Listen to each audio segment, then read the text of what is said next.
Bueno, buenas tardes. Arrancamos. Hoy vamos a caminar un poco en la intersección entre álgebra 3 y teoría de números. ¿Sí? Como que vamos a usar algunas de las cosas que venimos haciendo, que probamos acá, para demostrar un teorema bien de teoría de números, que no es que lo vayamos a usar para hacer ejercicios en la materia, pero es un teorema que está muy bueno, es de mis favoritos top ever. Y es un buen momento para contarlo ahora porque es una buena aplicación de esto de cuerpos finitos y extensiones ciclotómicas que estamos viendo en esta guía. Entonces vamos a empezar primero por algo que podría no tener que ver con lo que quiero hacer después, pero vamos a ver que las ideas nos van a llevar al mismo lugar, que es lo siguiente. Recordemos la extensión ciclotómica en Q, ¿no? No en ningún cuerpo raro. Cuando nosotros mirábamos esto, Q de psi n sobre Q, donde psi n siempre significa una raíz enésima primitiva de la unidad, en este caso en los complejos, pero si estuviéramos en otro cuerpo sería en la clausura algebraica que haya que tomar. De esta extensión nosotros sabíamos su grupo de Galois, ¿no? ¿A qué era isomorfo el grupo de Galois de esta extensión?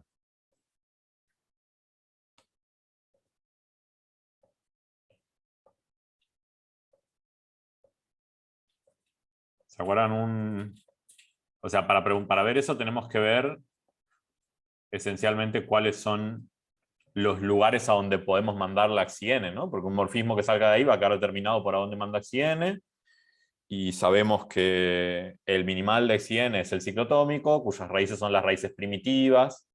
Entonces, todo automorfismo de esta extensión tiene que mandar psi n a otra raíz primitiva, y las raíces primitivas son las de la forma psi n elevado a alguna potencia k que sea coprimo con n.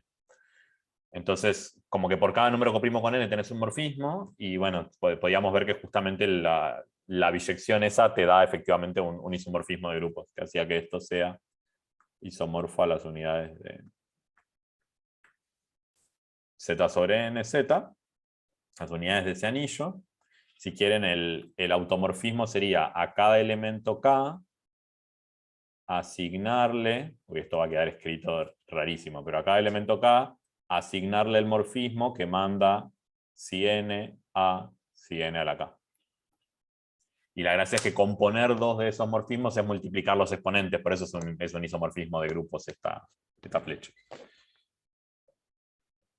Bien, entonces sabemos que el grupo de Galois de la ciclotómica son las unidades de Zn. Por ejemplo, siempre es un grupo abeliano, eso ya lo habíamos usado, había algún ejercicio donde aprovechábamos que, como tiene grupo de Galois abeliano, toda su extensión es normal, así que había cosas que seguro no podían pasar ahí adentro. Y en particular, cuando n es primo,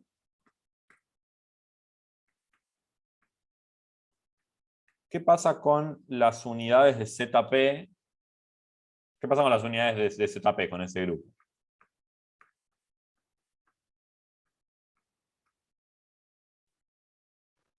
Es cíclico. Es cíclico, ¿no? Justamente, si n es P, estamos en ahora FP, con el vocabulario que tenemos ahora, y las unidades de FP es un cuerpo, o sea que es el grupo multiplicativo de FP, digamos, es el FP con la multiplicación. O sea, unidades de Z sobre PZ. Esto sería lo mismo que ahora podemos llamar FP, el grupo multiplicativo, o sea, FP sin el cero con la operación de multiplicar. Es lo mismo. Y esto es cíclico. Porque más en general, y está como ejercicio en la guía, creo, en cualquier cuerpo finito, no solamente en los FPs, si mirás el grupo multiplicativo, el grupo de unidades, eso es un grupo cíclico. Y más en general todavía, lo que ocurre es que si tenés un cuerpo cualquiera y conseguís un subgrupo finito del grupo multiplicativo, ese siempre va a ser cíclico. Así está anunciado también en la guía. Bueno, entonces la extensión ciclotómica de índice primo, esta extensión, Q de xip sobre Q, es cíclica. Es una extensión cíclica. Eso quería decir que era de Galois y que su grupo de Galois era cíclico.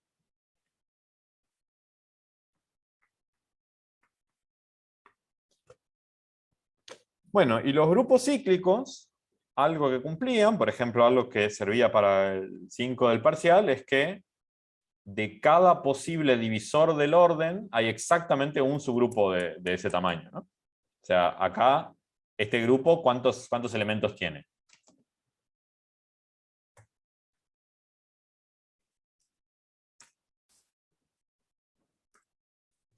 Este FP por, ¿cuántos elementos tendría este grupo? P-1. P-1 porque son todos los elementos salvo el 0. Entonces, para cualquier divisor de P-1 vamos a encontrar uno y exactamente un subgrupo que tenga ese tamaño, ese orden.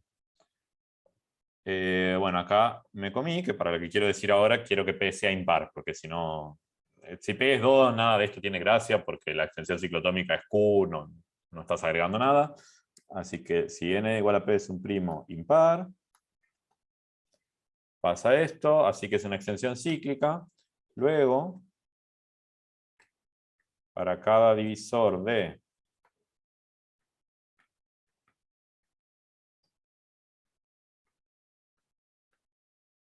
de P-1 hay exactamente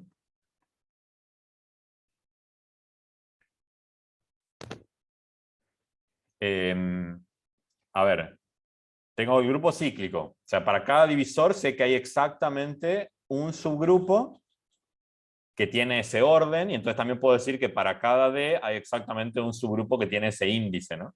Porque es lo mismo, el orden, si el orden es D, el índice es n sobre D, y si D recorre todos los divisores, n sobre D también. Entonces, para cada divisor hay un subgrupo de ese índice, pero por el teorema de correspondencia de Galois, ¿eso qué quiere decir sobre esta subextensión?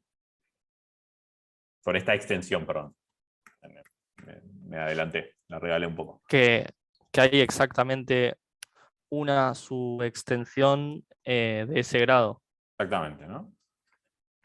Como para cada tamaño hay exactamente un subgrupo de ese tamaño, entonces también para cada tamaño, para cada grado hay exactamente una subextensión de ese grado.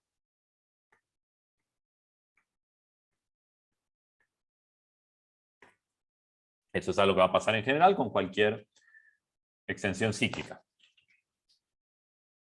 Y entonces, en particular, de vuelta,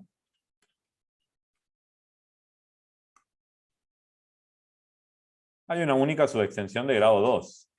Como puse que P es impar, 2 es un divisor de P-1, así que eso existe.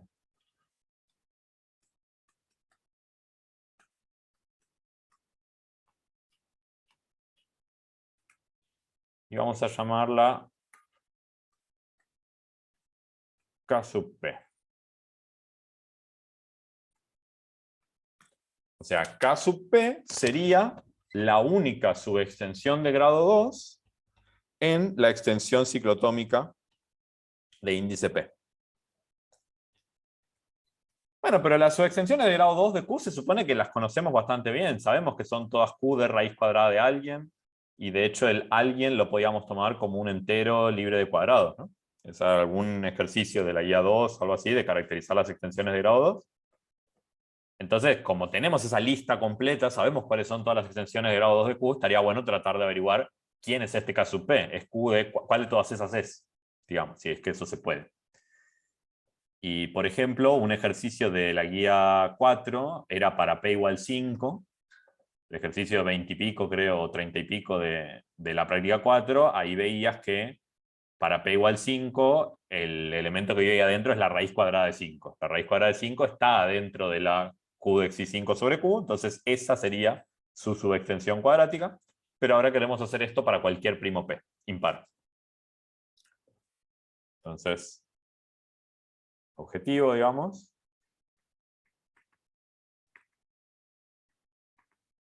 ver quién es K sub P.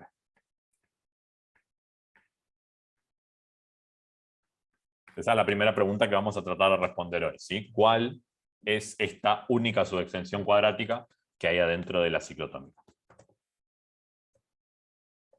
Bueno, pero resulta que para eso vamos a tener que meternos con cosas que no parecen tener que ver. Vamos a hablar sobre algo que se llama residuos cuadráticos.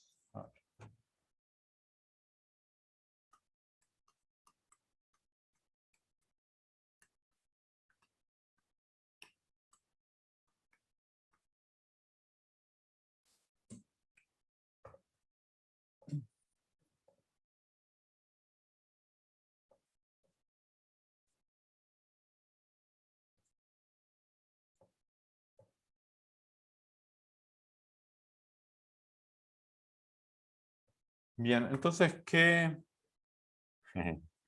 No. No sé, creo que no. A Mariano es la respuesta por lo del chat. Entonces, ¿qué es esto? Un poquito ya algo, una instancia particular de esta situación la mencionó Agus la vez pasada.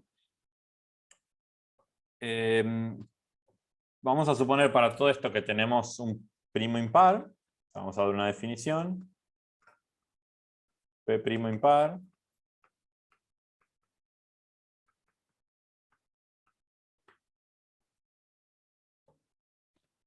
Y vamos a tomar un elemento de FP que no sea el 0.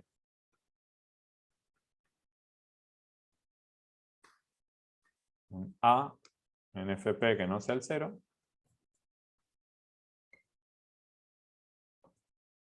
Eso quiere decir un resto no nulo módulo P.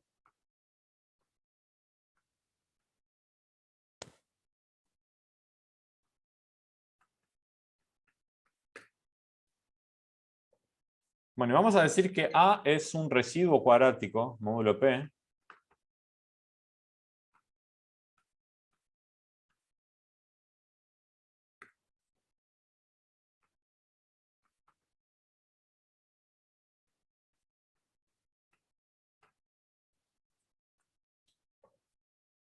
residuo cuadrático lo vamos a abreviar RC. Residuo cuadrático, módulo P, sí. Bueno, básicamente si es un cuadrado en FP. ¿Sí? Que en términos de álgebra 1, digamos, podríamos haber dicho si la ecuación de congruencias x cuadrado congruente a módulo P tiene solución entera. ¿Sí? Pero ahora que tenemos FP y eso lo puedo decir un poquito más corto. Es un residuo cuadrático módulo P si existe algún B en FP tal que B cuadrado sea igual a A.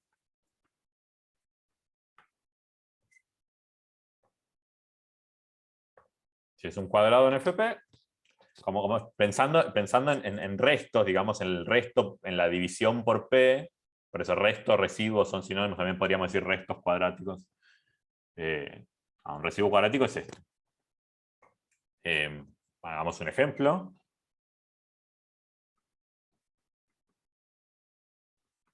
Yo digo que el 2 es un residuo cuadrático módulo 23. ¿Por qué?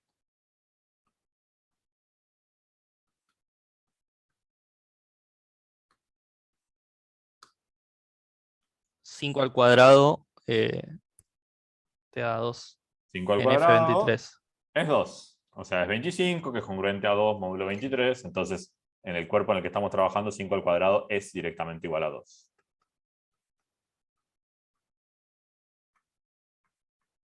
Así que ese es uno que sí es un residuo cuadrático.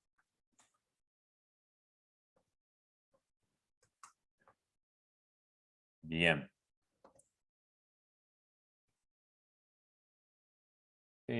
Ahora vamos a mostrar un criterio que nos permite decidir si un número va a ser un residuo cuadrático o no, que es bastante sencillo.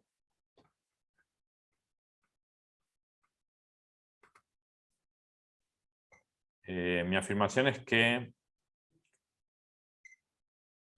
a ver, capaz me conviene escribirlo más separado. Esto que vamos a decir a continuación va a ser muy fácil del hecho de que nosotros ya sabemos que este grupo es cíclico. ¿Sí? Vamos a aprovechar que ya sabemos eso. Ya sabemos que el grupo multiplicativo, el grupo de las unidades de FP es cíclico, O sea que hay un generador que voy a llamar G. Entonces, sea G un generador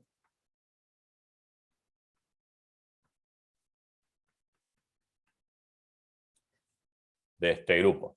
Eso quiere decir que las potencias de G recorren todos los elementos que hay en este grupo. O sea, G, G cuadrado, G cubo y así hasta G a la P-1 me darían los P-1 elementos que viven ahí.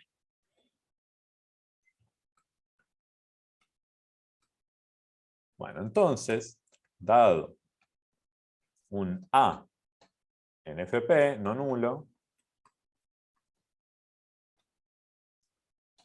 son equivalentes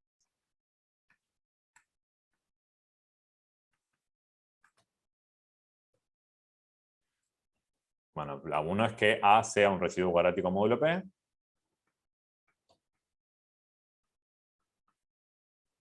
La 2, que solo la pongo para hacer un puente más fácil con la tercera, que es la que me importa, es que A es una potencia de G, pero con exponente par.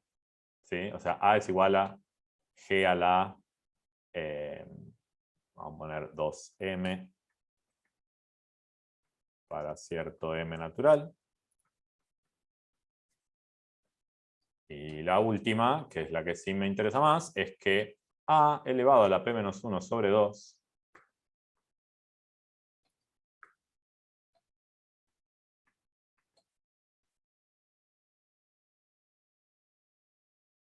me dé 1.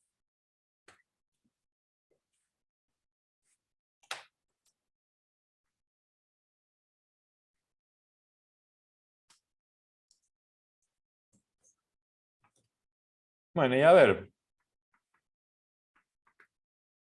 1 implica 2, por ejemplo. Sabiendo que A es un residuo cuadrático módulo P, queremos ver que A es G elevado a una potencia par. ¿Y eso por qué es claro, digamos? Agarrate el B cuadrado tal que es igual a A y Ajá. escribí al B como la potencia de G que corresponda. Sí, que la vamos a llamar G a la M. Y entonces, ahora ya te quedó. Me quedo. Tal cual, ¿no? Es como muy obvio que si todo elemento del grupo es una potencia de G, los que sean cuadrados de alguien van a ser los que tienen un exponente par. No hay mucho que pensar. Entonces, 1 implica 2 es la nada misma. 2 implica 3.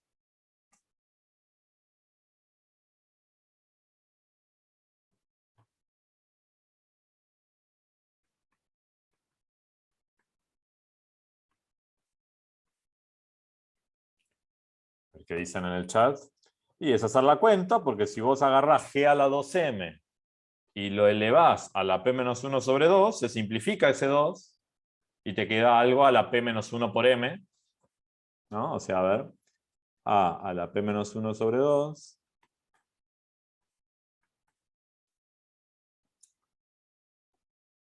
es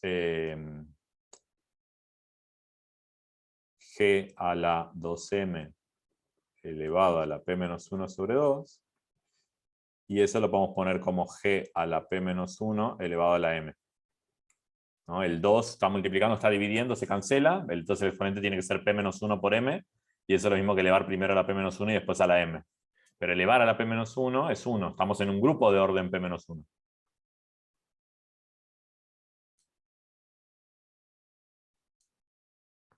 sea que esto también es muy sencillo. Y ahora necesitaríamos alguna vuelta, ¿no? Necesitaríamos o 3 implica 1 para cerrar el ciclo o hacer algún camino más largo, pero necesitamos volver. Algo que vuelva a 1 necesitamos por lo menos. ¿Qué se les ocurre para completar eso?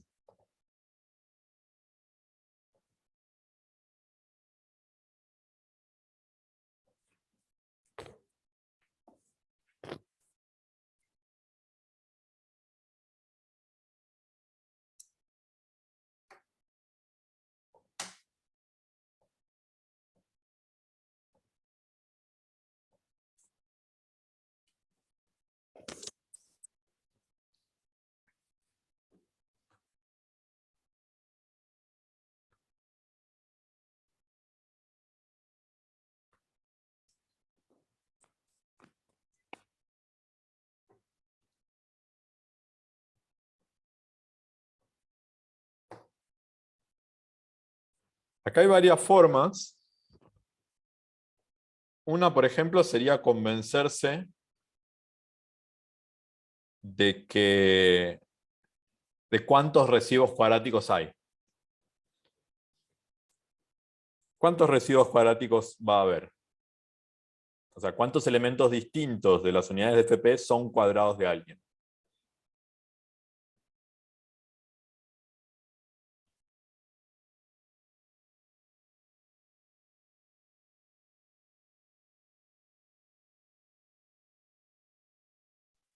P más 1 sobre 2.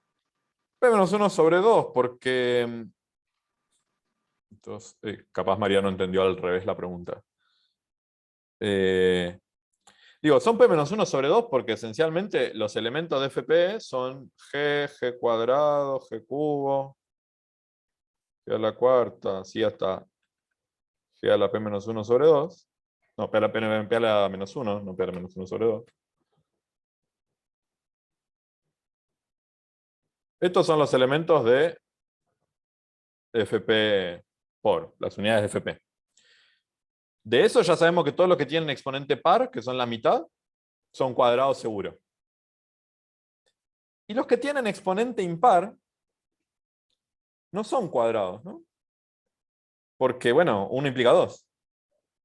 O sea, si tengo a alguien que es un cuadrado, su exponente tiene que ser par. Y todos los que tienen exponente par son cuadrados de alguien, porque G a la 2m es el cuadrado de G a la m. Entonces, en realidad, uno sí, solo sí, 2, medio que ya lo sabemos.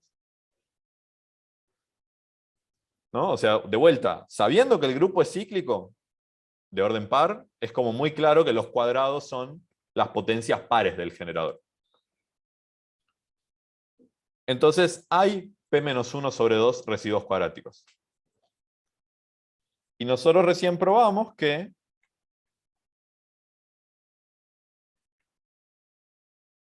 hay P-1 sobre 2 residuos cuadráticos. Y vimos que todos ellos cumplen la condición esa 3.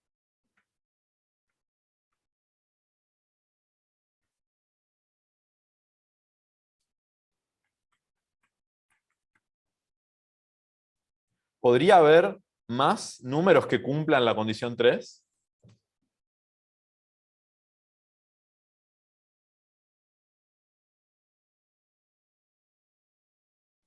¿Cómo sería el argumento acá? Agarrás el polinomio x a la... Porque Ajá. son todas raíces del mismo polinomio de grado p menos 1 sobre 2. Claro, como x a la P-1 sobre 2 menos 1 no puede tener más raíces, más de P-1 sobre 2 raíces.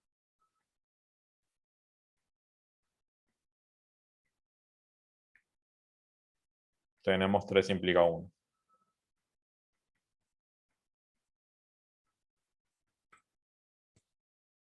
O sea, seguro la cuenta que hicimos hasta ahora es que los residuos cuadráticos cumplen que si los elevas a la P-1 sobre 2 te da 1. Pero por un tema de tamaño, de cantidad, si ya tenemos P-1 sobre 2 elementos distintos que son raíces de un polinomio de grado P-1 sobre 2, no puede haber otros que cumplan eso. Entonces, si un elemento cumple que elevado a la P-1 sobre 2 da 1, sí o sí va a tener que ser uno de los P-1 sobre 2 residuos cuadráticos. Y eso es probar 3 implica 1. Otra forma es directamente ver que si A es una potencia impar de G, si A es G elevado a un impar, cuando eso lo eleves a la P-1 sobre 2, el exponente no te queda múltiplo de P-1. ¿Sí? O sea, si tenés G a la M por P-1 sobre 2 y M no es par, ese exponente no es múltiplo de P-1, y el exponente necesitas que sea múltiplo de P-1 para que la potencia te dé 1, porque estamos agarrando un generador, estamos agarrando un elemento cuyo orden es el tamaño del grupo que es P-1. Entonces, nada, hay 1000 maneras de determinarlo, pero tenemos este criterio. O sea, la moraleja acá, más que el paso del medio, es que un número es residuo cuadrático, sí, solo sí, cuando lo elevas a la P-1 sobre 2 te da 1. Y eso está bueno porque, por ejemplo, ahora podemos responder rápido preguntas del estilo: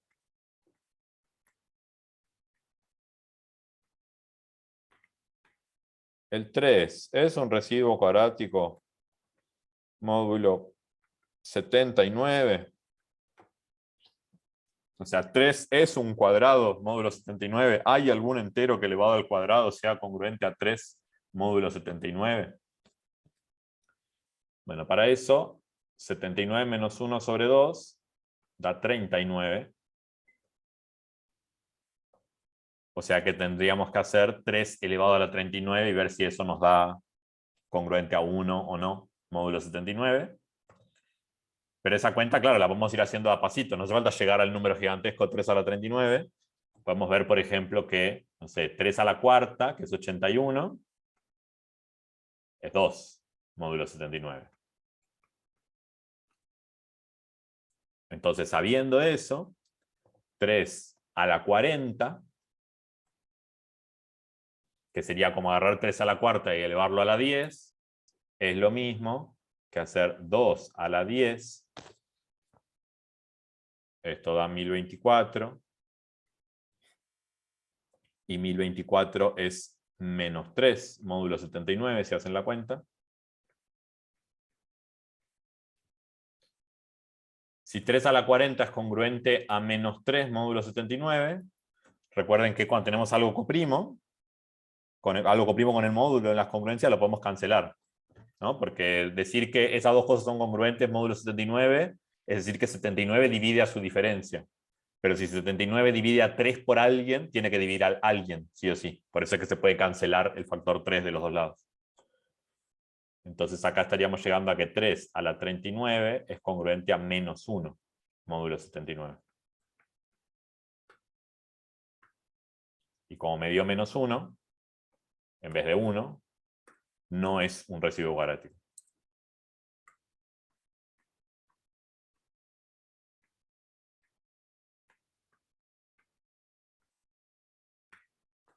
De hecho, fíjense que cuando hago la cuenta de elevar a la p-1 sobre 2, me tiene que dar 1 o menos 1, sí o sí. Porque me va a dar alguien que si lo elevo al cuadrado, me tiene que dar 1. Algo elevado a la p-1 sobre 2 al cuadrado es algo elevado a la p-1, y eso da 1 si estamos en un grupo de orden p-1. ¿Alguna pregunta hasta acá? ¿Algo para aclarar? Porque esto es como bien introductorio. Si nos perdemos acá va a ser difícil lo que sigue. ¿Quieren que veamos algo de vuelta? ¿O está? ¿Repetís esta cuenta, por favor? ¿Está del ejemplo? El ejemplo, sí.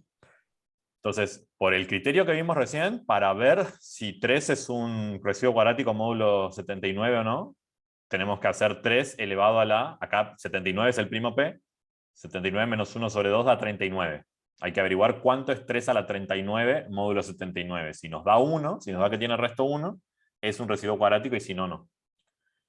Y lo que hicimos fue, bueno, hacer la potencia en pasitos. En vez de hacer 3 a la 39 de una, que es un número muy grande, primero calculé 3 a la cuarta, que es 81, que justo como está cerca del 79, sé que tiene el resto 2. Entonces ahora 3 a la 40 es lo mismo que 3 a la 4 a la 10. Y como 3 a la cuarta era congruente a 2, 3 a la 40 es congruente a 2 a la 10. 2 a la 10 es un número chiquito que conozco, es 1024.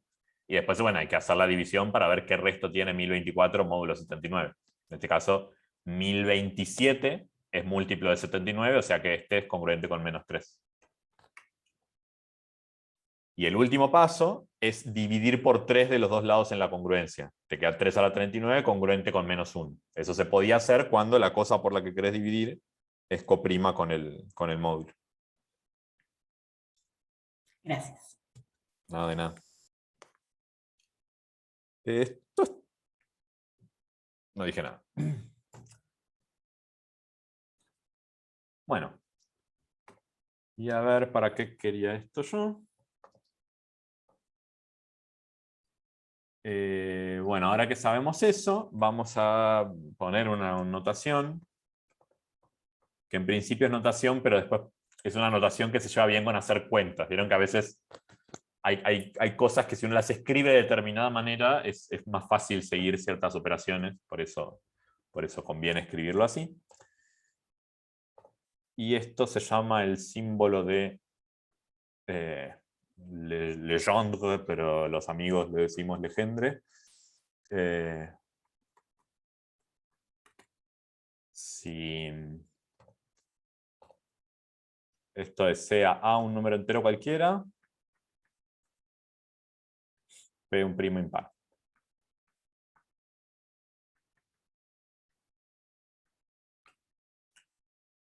Entonces se define el símbolo del Legendre.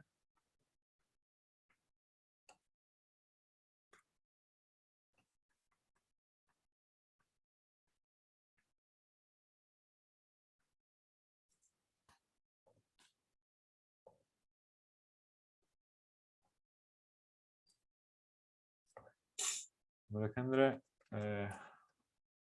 de la siguiente manera. Se escribe así como como un combinatorio, pero con raya de fracción. No como una fracción con paréntesis. Noten que primero pasé por el combinatorio para decir esto. Así. Y esto puede dar tres cosas. Da 0 cuando A es múltiplo de P. Da 1 si A no es múltiplo de P y es un residuo cuadrático.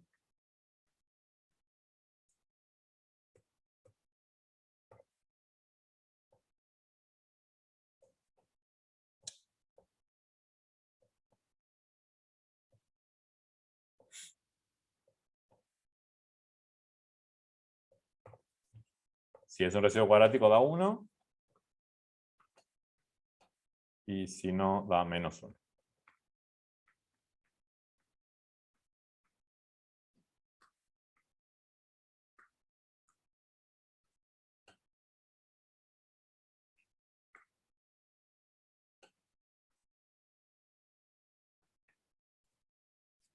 Por ahora, solo una notación rara para una función que me da 1 o menos 1, dependiendo si es residuo cuadrático o no. Y agrego también que me puede dar 0 si justo el argumento que le paso es múltiplo de P. Y una observación es que, por lo que vimos hace un ratito, este símbolo del Legendre, fíjense que es congruente a esta cuenta módulo P.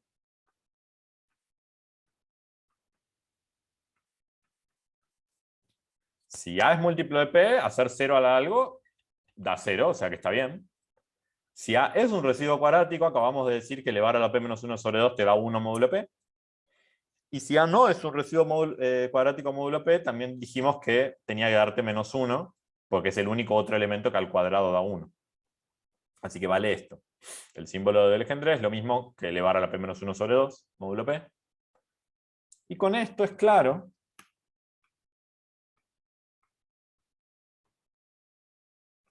que el símbolo del Legendre es multiplicativo en el sentido de que hacer esto es lo mismo que hacer esto.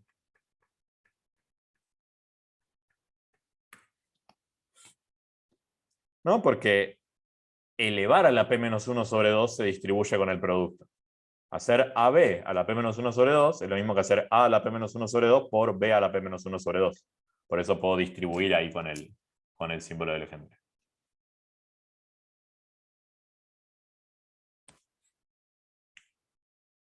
Pero entonces, y acá es donde vuelve a conectar con lo que estábamos haciendo al principio, fíjense que los valores donde esto da 1 son un subgrupo de las unidades de ZP, ¿no? Porque evidentemente, si tenés dos que están ahí, su producto también. Si tenés uno que está, su inverso también, gracias a que 1 siempre es un cuadrado módulo P. Entonces, por lo tanto, los residuos cuadráticos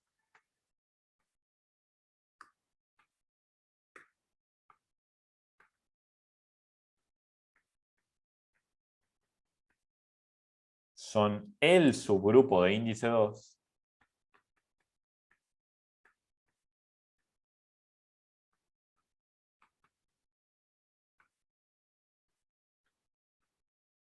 de las unidades de FP. O sea, son un subgrupo, tienen el tamaño correcto, sabíamos que había uno solo de ese tamaño. Bueno, los cuadrados son ese subgrupo. Vamos a llamar H a este subgrupo.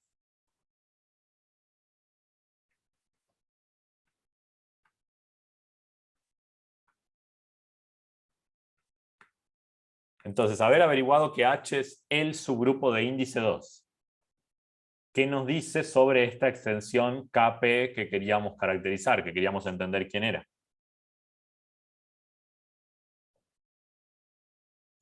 Es el cuerpo fijo de H.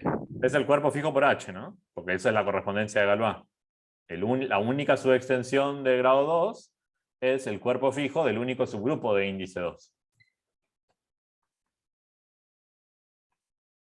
Entonces, Mati, sí.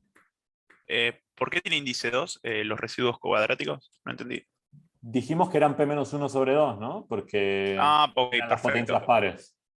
Genial. Y tiene P-1 elementos el grupo, así que tiene índice 2. Pero una cosa de lo de arriba también. Ujú. Cuando dijimos que tenía P-1 sobre 2 elementos y vos escribiste todas las potencias de G, no pusimos al 1 y el 1 tendría que estar ahí, ¿no? Es G a la P-1. Ah, El perfecto. último es el 1, sí. Ah, perfecto, sí, sí. Claro. Sí, sí, ¿no? Puedo poner el 1 al principio, pero entonces llega hasta G a la P-2. Lo importante Sí, es sí, tener me lo esperaba antes el 1. Está perfecto. P-1 potencias distintas. Sí. Genial, gracias. Entonces el K sub P que estamos buscando es el cuerpo fijo por H. Por supuesto, haciendo la identificación correspondiente, ¿no? Porque no es que FP es el grupo de Galois, pero habíamos dicho que cada elemento de ahí se correspondía con el morfismo que eleva Xi P a esa potencia.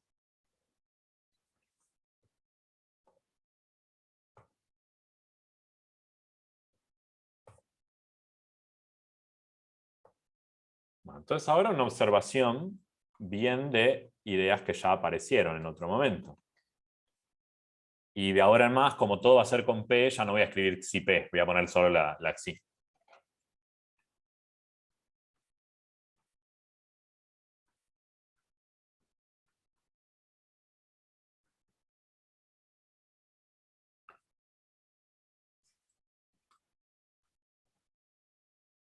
Nosotros queremos encontrar algún elemento que quede fijo por el subgrupo H.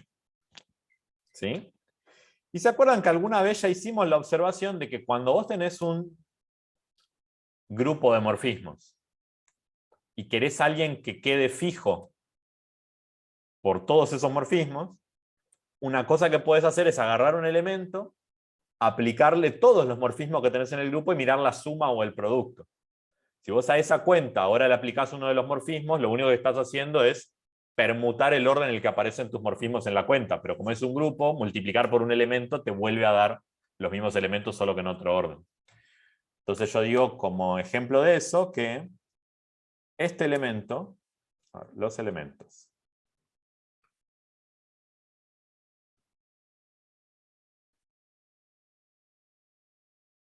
si hago esta suma, donde A recorre todos los residuos cuadráticos,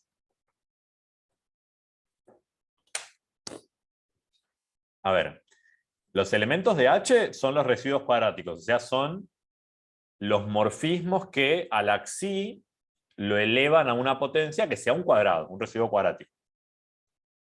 Entonces, si vos agarrás todos los morfismos de H, se los aplicás a Xi y sumás todos esos resultados, obtenés este elemento de acá.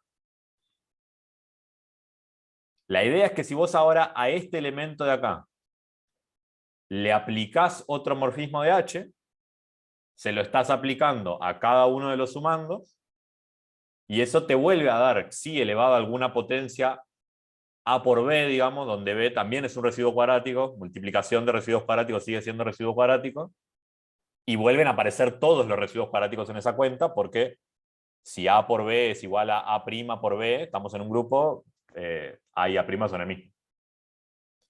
O sea que esto es alguien que queda invariante por H seguro. ¿Eso se entiende? Puedo escribir un poquito más, pero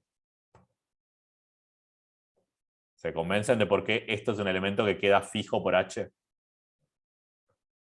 O sea, que yo creo que es más claro, quizás, si esto lo pensamos como la suma de todos los sigma de Xi con sigma en H. Si lo piensan como que es eso, ahora compongan con un tau de H y vean que si tenés todos los tau por sigma, son los mismos elementos de H, solo que en otro orden.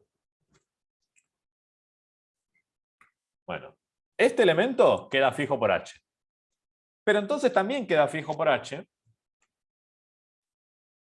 el que tiene los no residuos cuadráticos.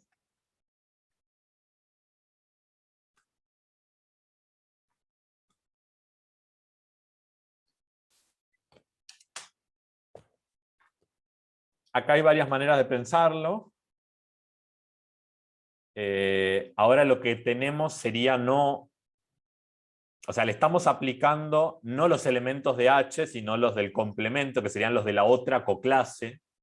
Y si tenés una coclase y la multiplicás por un elemento de H, bueno, te vuelve a dar otra coclase, que en este caso no puede ser H, así que tiene que ser la otra que hay.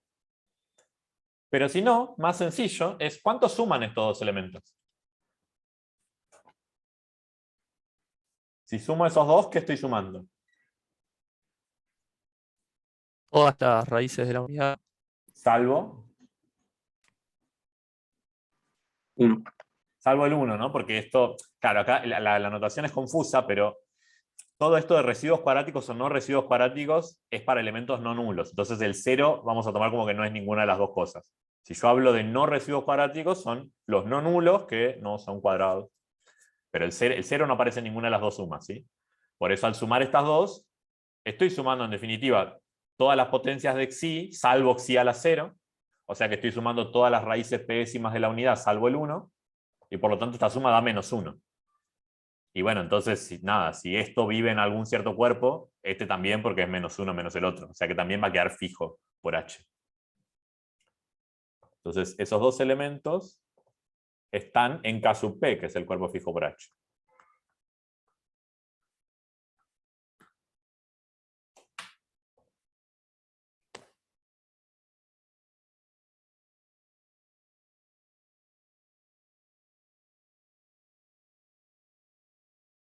Bueno, entonces tenemos ya dos que seguro están, ¿no? En el cuerpo fijo.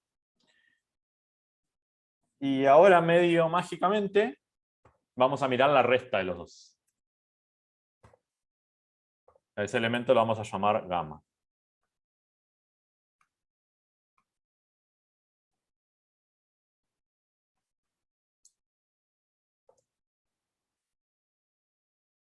Ahora, fíjense una cosa. Yo quiero restar los dos, ¿no? Quiero a esta suma restarle esta otra. Y decir que, obviamente, como cada una de esas dos cosas que estoy restando, yo sabía que estaban en el cuerpo fijo, estaban en K sub P, esta resta también va a estar en K sub P. Ahora, fíjense que esa suma la puedo escribir, esa resta, mejor dicho, la puedo escribir como una sola sumatoria poniendo esto. Yo, en definitiva, ¿qué quiero? Quiero que queden sumando las potencias que corresponden a residuos cuadráticos y que queden restando las que corresponden a no residuos cuadráticos. Entonces, si escribo esto,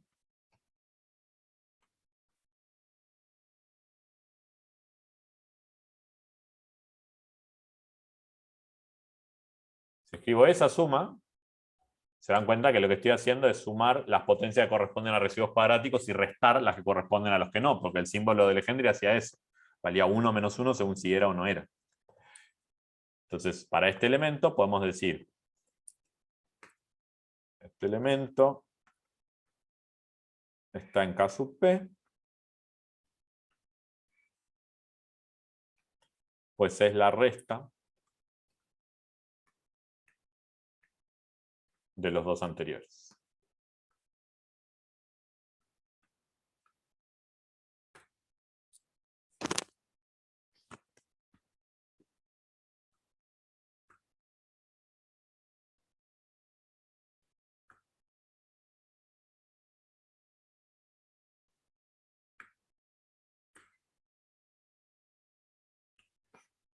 Bueno, y va a terminar pasando que este elemento, que vive en K sub P, al cuadrado me da racional.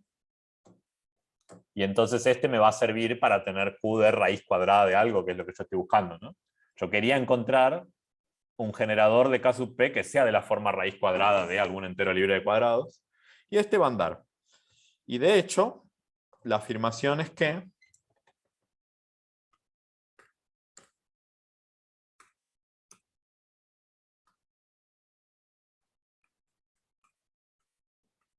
si hacemos gamma cuadrado, que vamos a calcular enseguida,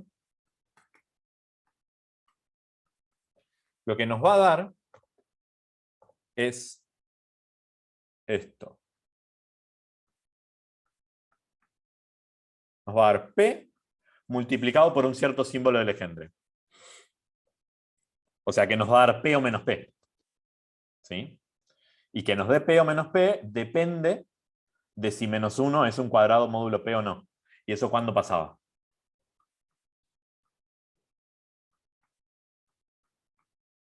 Cuando menos 1 es un cuadrado módulo P.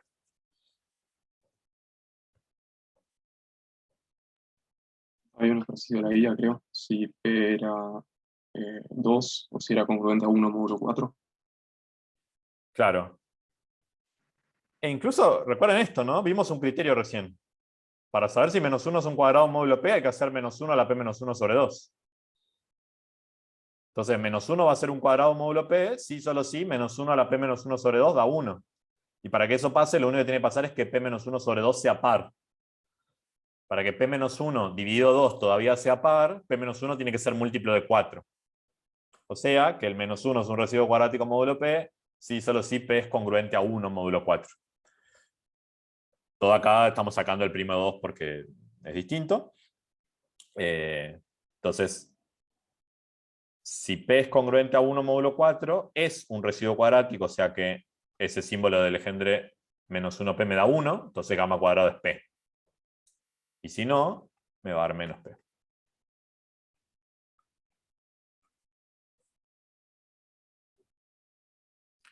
O sea que estaríamos diciendo que nuestro K sub P es Q de raíz cuadrada de P o Q de raíz cuadrada de menos P, dependiendo de la congruencia módulo 4 del primo P.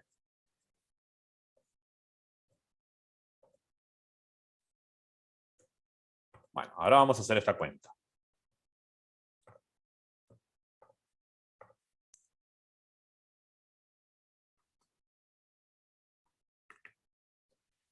Para eso vamos a usar una de las ideas más brillantes jamás inventadas en la matemática, que es que gamma cuadrado es lo mismo que gamma por gamma.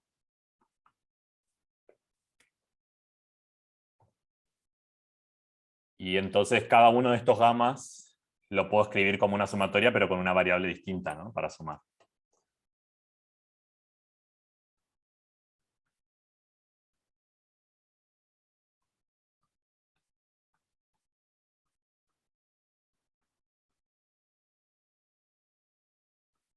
Recuerden que la suma es para los elementos de FP que no son 0, ¿no?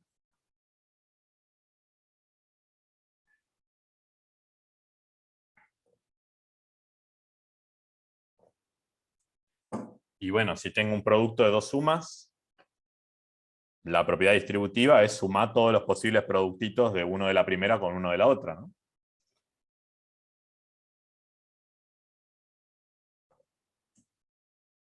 Entonces esto es en definitiva la suma para todos los pares AB distinto de 0 de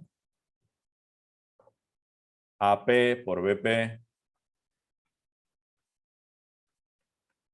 por psi a la A más B.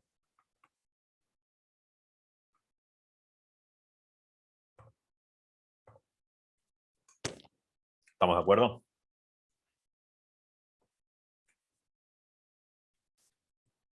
Pero el símbolo de Legendre era multiplicativo, o sea que esto también lo puedo poner como AB, P por psi a la A más B.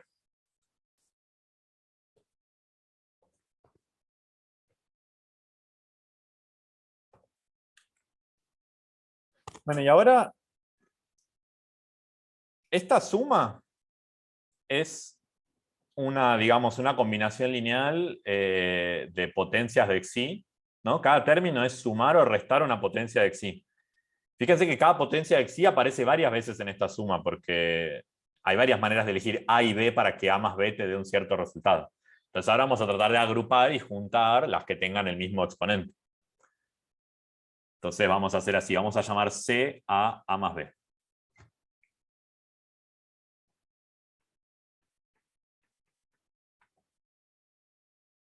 Y si llamamos C a A más B, lo anterior es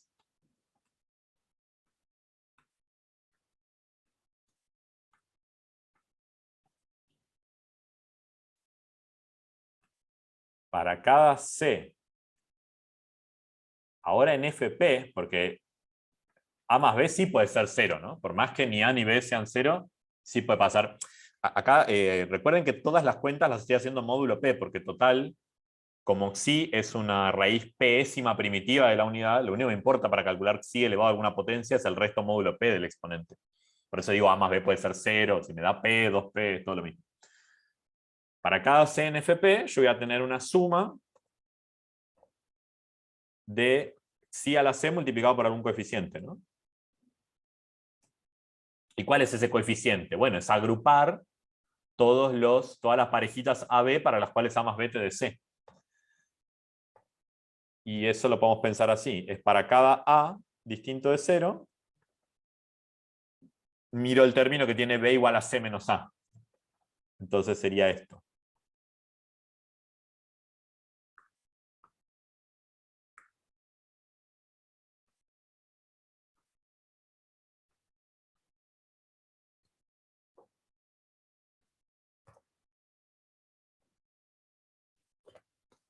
O sea, es solamente, hay mucha sumatoria, pero solamente lo que estoy diciendo es de todos los términos de la sumatoria, fíjate cuáles tienen xi a la C. Y bueno, tienen xi a la C cuando B es C menos A. Y agruparlos a todos en la misma bolsa. Bien, Nico pregunta, ¿necesitas que A no sea C tampoco? Eso es cierto porque cuando A es C, como no puedo tomar B igual 0, no habría esa parejita que sume C. Pero fíjate que si A fuera C, estoy sumando un 0. Porque el símbolo del Legendre de 0 algo es 0. O sea que no me molesta que esté. ¿No? Ya está bien la observación. Es verdad que si A es C, justo, no podés hacer el par A igual C, B igual 0, porque no aparecía en esta suma. Pero estar agregando ese término acá, como es sumar un 0, no cambia nada. Y de hecho, yo por las dudas no lo hice porque me dio miedo, pero me da la impresión de que uno ya en la definición de gamma podría poner FP sin poner el 0, total, no cambia la... ¿no? Si yo acá no le saco el 0 a los términos que estoy sumando, igual va a dar el mismo resultado gamma y capaz eso hace que no tenga que tener cuidado con el 0 acá. Pero como lo tenía escrito así, dije, bueno, por las dudas mejor no meto la pata. Sospecho que no importa. Perfecto, mil gracias. Bueno, a esta suma que está entre corchetes vamos a llamarla S de C, que sería el coeficiente con el que aparece xi a la C en esa cuenta, en esa sumatoria. En esa sumatoria que es gamma cuadrado, ¿no?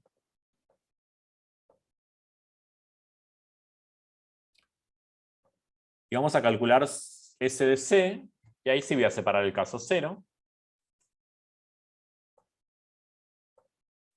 Si C es 0, fíjense que S de 0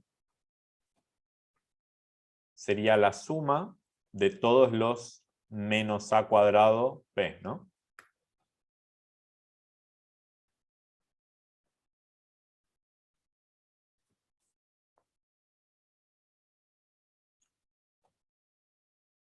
Y este menos A cuadrado P, como el símbolo del Legendre es multiplicativo, lo puedo escribir como menos 1P A cuadrado P.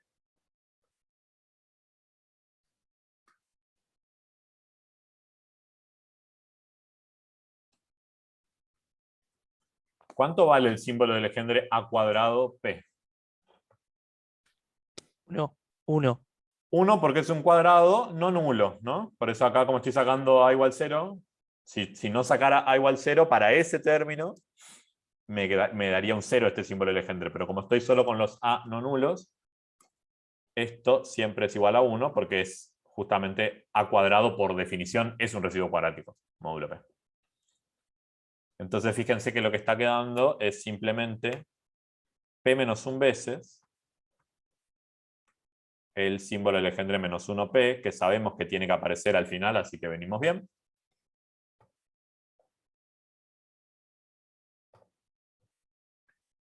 Y ahora vamos a ver qué pasa con ese de C cuando C no es 0.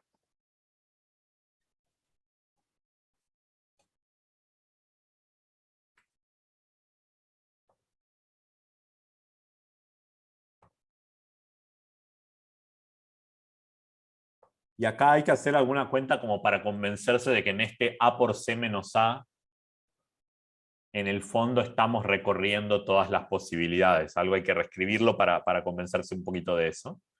Una manera de hacerlo es esta que voy a escribir ahora.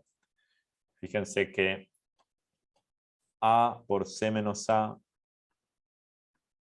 P, que sería lo que nosotros tenemos,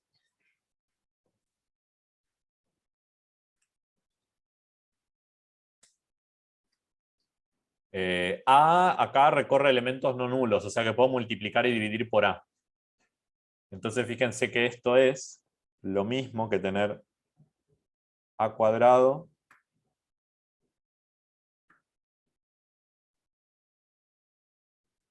C sobre A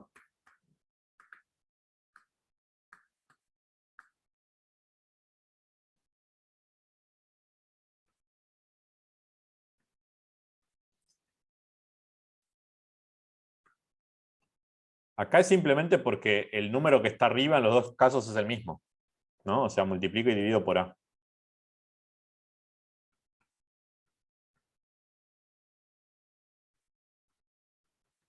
Pero lo bueno de tener un... ¿Cómo? Cuando decís divido es el inverso Por módulo P supuesto. de... Está bien. Sí, sí, sí. Es multiplicar por el inverso de A en ese grupo. Y lo bueno de tener un A cuadrado, así como nos pasó en el caso anterior, es que eso medio que desaparece, ¿no? Porque para el tema del Legendre, los cuadrados son invisibles, valen 1. Entonces esto es A cuadrado P C sobre A menos 1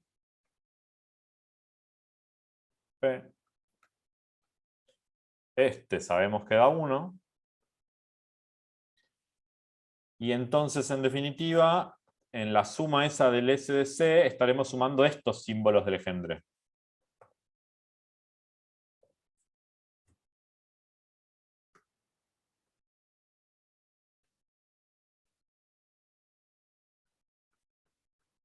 Esa es la suma para los A distinto de 0 del símbolo de Legendre C sobre A menos 1 sobre P.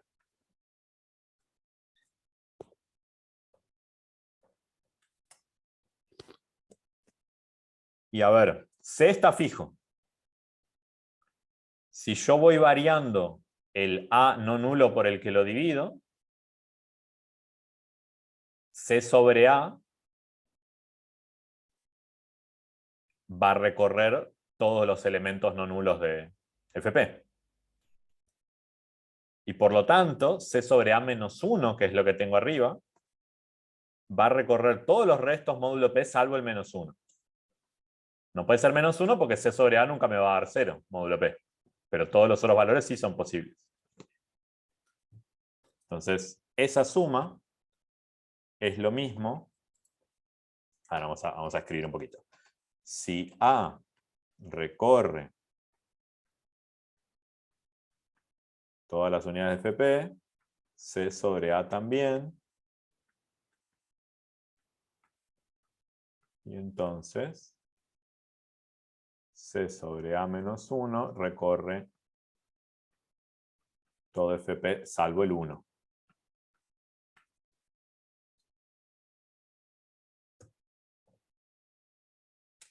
No, perdón, salvo el menos 1, ¿no?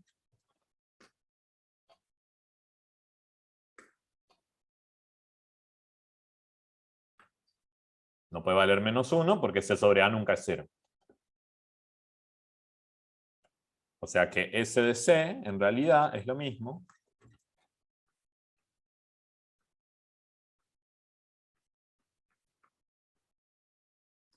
que la suma, bueno, es la suma de todos salvo el -1, ¿no? Entonces lo puedo escribir así, digo que es la suma de todos y le resto el que tiene un -1 arriba.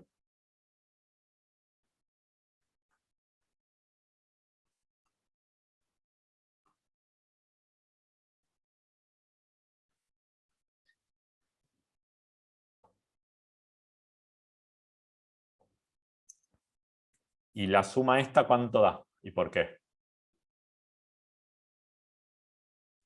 Puede ser que da 0, ¿Por qué da 0? porque como que tenías P-1 sobre 2 que eran residuos cuadráticos y los otros no, y como que están alternados. Así Claro. lo pienso yo, capaz. Sí, alternados quizás si lo pensás como potencias de G está bien. Si lo pensás en el orden 1, 2, 3, módulo P, claramente no, pero no importa. Lo No, importante claro. es que hay P-1 sobre 2 que son un 1, P-1 sobre 2 que son un -1 y otro que es 0. O sea, da 0 porque hay la misma cantidad.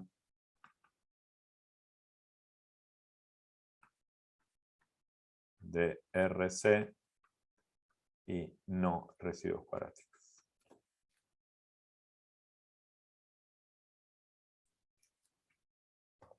O sea que la suma esta es simplemente menos -1P.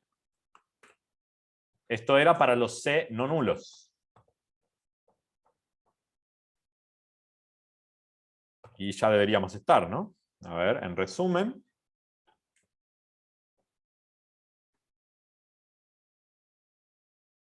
Gamma cuadrado, recuerden que era una combinación lineal de las potencias de Xi, donde el coeficiente se llamaba S de C. Para el 0 nos dio esto, o sea, es P-1 menos 1P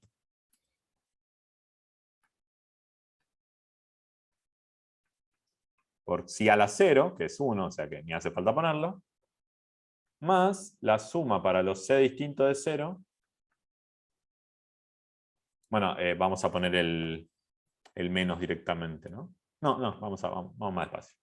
La suma para los C distintos de 0 de S de C Xi a la C.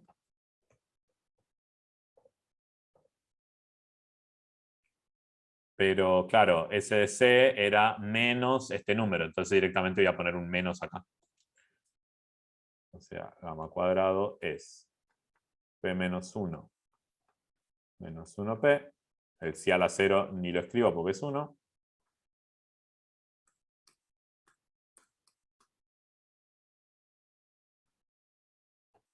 Menos la suma para C distinto de 0 de menos 1P por Xi a la C.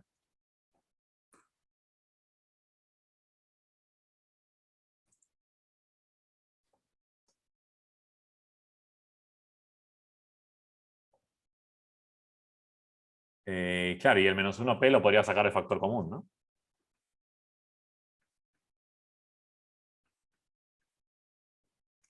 Y me queda P menos 1 menos la suma de todas las Xi a la C para C distinto de 0. ¿Y esta suma cuánto da? Sabés que si las tuvieras todas, entonces te da 0. ¿Sí? Entonces haces aparecer la que te falta y te da menos la otra. O sea, menos la que te falta. Y la que falta, Xi a Sería... la 0, que es 1. Así que es menos Claro, 1. por eso. Exactamente, ¿no? Menos 1 porque la suma de todas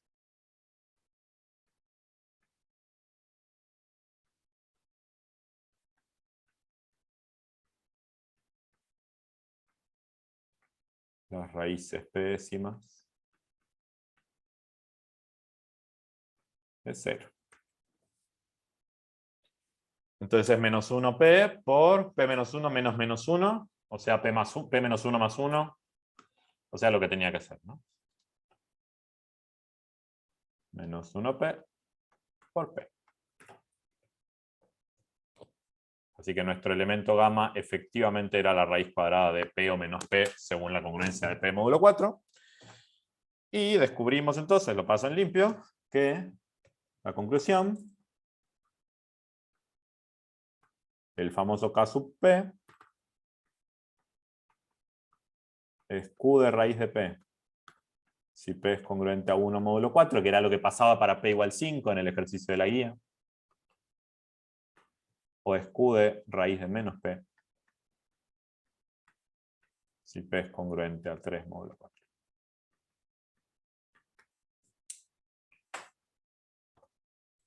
Bien. Paremos ahora y después sí vemos qué más podemos hacer con esto.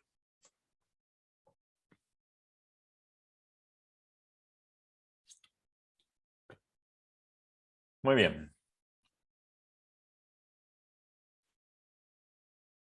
Entonces, probamos esto del K sub P, o sea, cuál es la subextensión cuadrática de la ciclotómica, pero en el medio empezamos a hablar sobre residuos cuadráticos y cuándo algo es un residuo cuadrático módulo P, cuándo no, el símbolo del Legendre, todo eso. Y ahora viene una pregunta.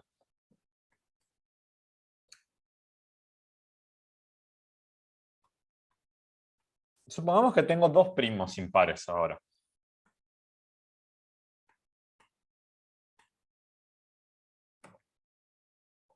P y Q, primos impares distintos.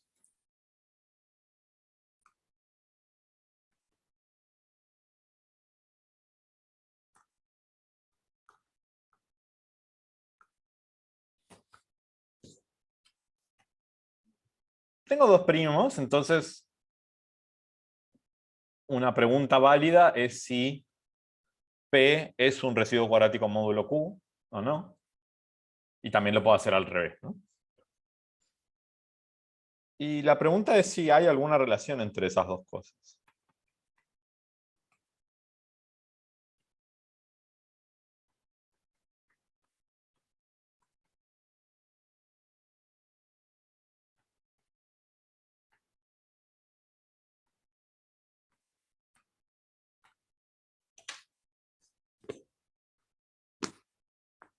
Y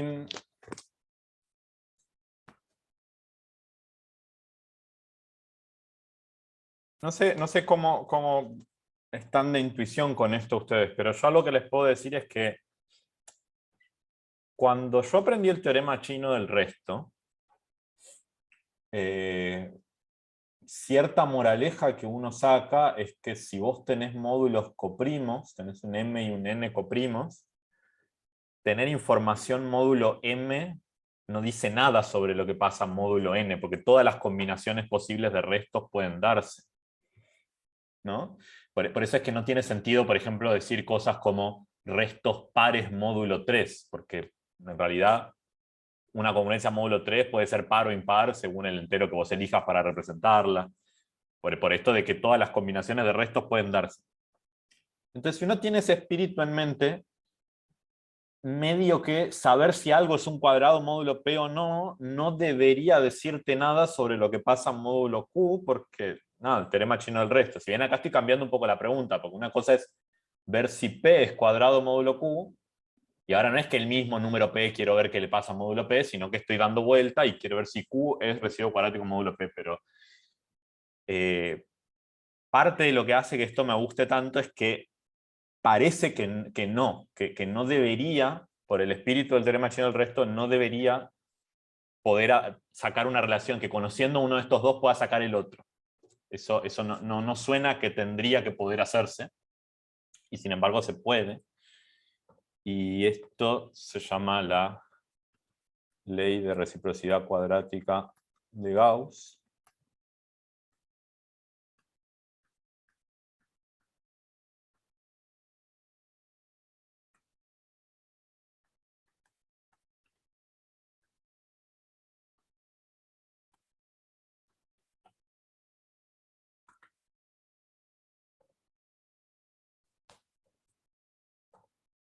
Y bueno, no son iguales, ya sería demasiado, pero no importa, si sabemos uno podemos calcular el otro.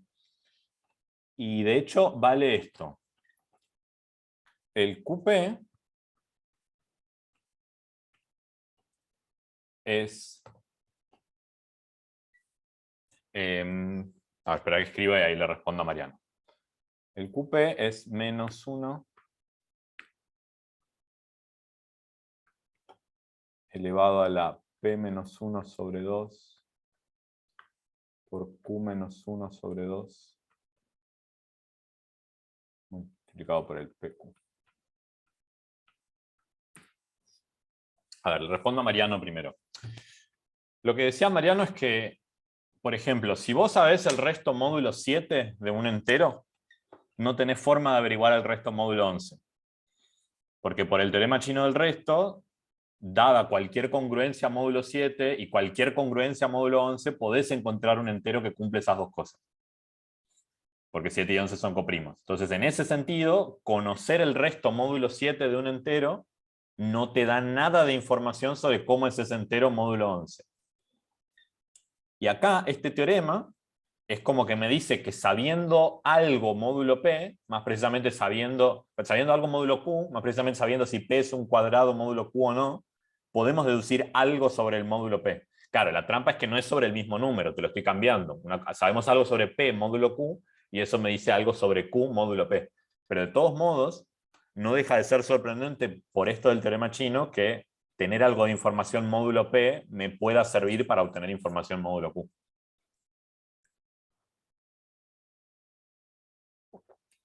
Bueno, y la cuenta que los relaciona es esta. Básicamente el QP es esta potencia de menos 1 por el PQ. Recuerden que estos dos números son 1 o menos 1. Entonces lo único que hay que ver es si tienen el mismo signo o no. Y fíjense cuándo pasa que tienen el mismo signo. O sea, el caso donde no son iguales es cuando este exponente es impar. Y para que este exponente sea impar, necesitamos que tanto P menos 1 sobre 2 como Q menos 1 sobre 2 sean impares. Y para eso P y Q tienen que ser congruentes a 3 módulo 4. Si P y Q son 3 módulo 4,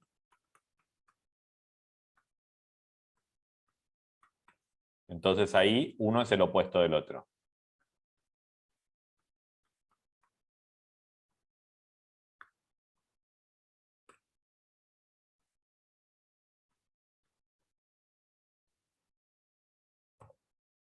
Y en cualquier otro caso, o sea, con que alguno de los dos sea congruente a 1 módulo 4, ya alcanza para decir que son iguales.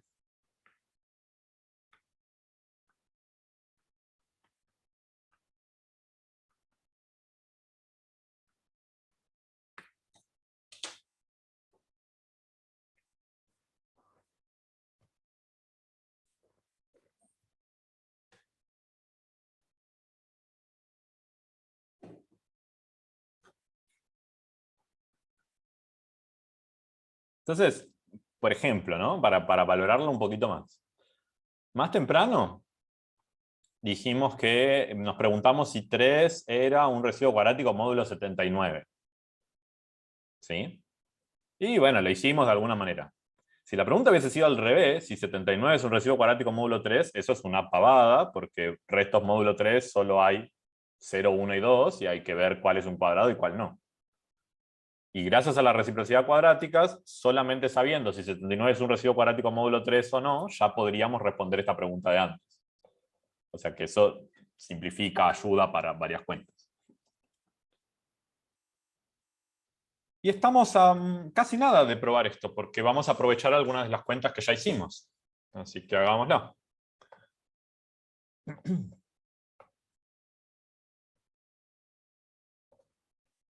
Pero va a haber un condimento extra, donde acá de vuelta vamos a conectarlo con las cosas de cuerpos finitos y extensiones ciclotómicas que estamos usando, que estamos haciendo, que estamos viendo ahora en la guía 5.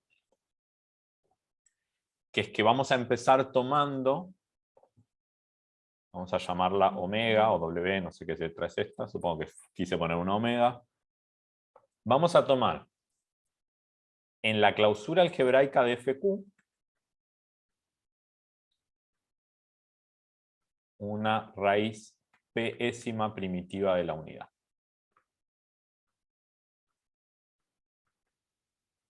Y acá recuerden un poco lo de la clase pasada con AUS o lo de la guía.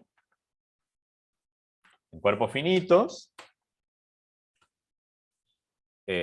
digamos, adentro de un cuerpo finito, íbamos a poder encontrar raíces enésimas primitivas de la unidad si n era un divisor de el orden del cuerpo menos 1, simplemente por usar que el grupo multiplicativo es cíclico.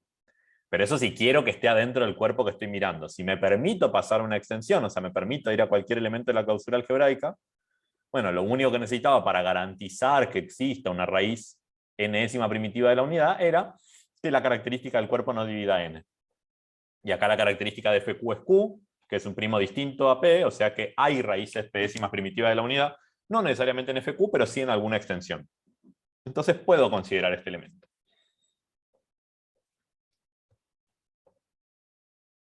Y vamos a definir... Sí, pero es que ya está. O sea, es así. Agus dice que, claro, sí, es molesto que usamos el nombre Q para potencias de primos, pero nada, es como muy la notación así, y acá no le iba a cambiar los nombres a los primos porque tiene que ser P y Q.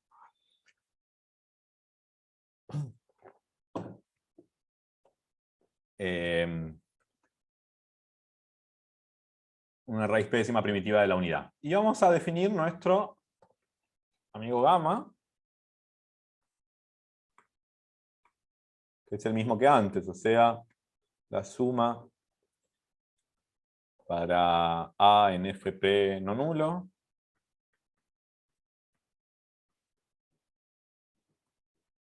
AP omega a la A. Estos elementos también se llaman sumas de Gauss. Entiendo que la suma de Gauss es algo más general que esto, pero estos son sumas de Gauss. Bueno, yo digo que se prueba exactamente igual que antes.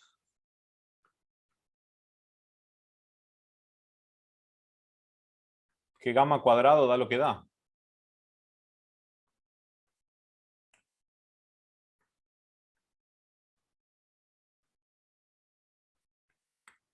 Porque, nada, no usamos nada muy específico de los complejos cuando hicimos esa cuenta. Usamos, por ejemplo, que la suma de todas las raíces enésimas de la unidad daba 0 en algún momento. Y eso también vale cuando no estás en los complejos porque es una suma geométrica y la calculás. No usamos nada específico de los complejos para la cuenta anterior, entonces acá la omega juega el rol de la xi de antes. Y bueno, se cumple que este elemento gamma elevado al cuadrado da eso. Lo que vamos a hacer ahora es calcular gamma a la q menos 1.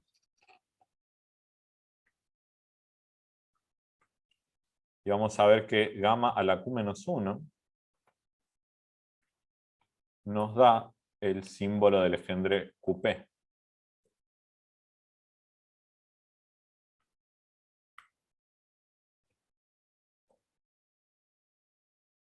Esta parte sí es nueva porque vamos a usar que gamma vive adentro de un cuerpo de característica Q ahora.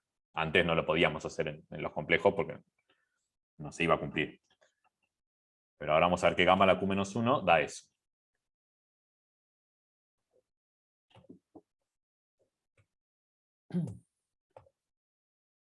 Bueno, como estamos en característica Q, justamente.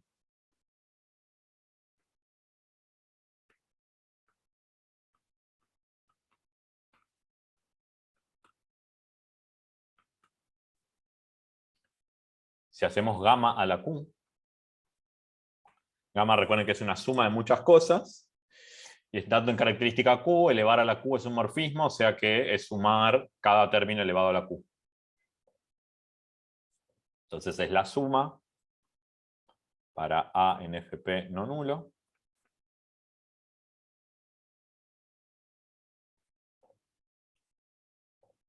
De esto elevado a la Q, omega a la A por Q,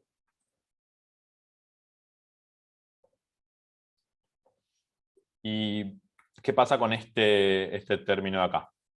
¿Esto es igual a qué cosa? Así mismo, porque Es Q igual a sí mismo, ¿no? impar. Porque es 1 o menos 1 elevado a una potencia impar.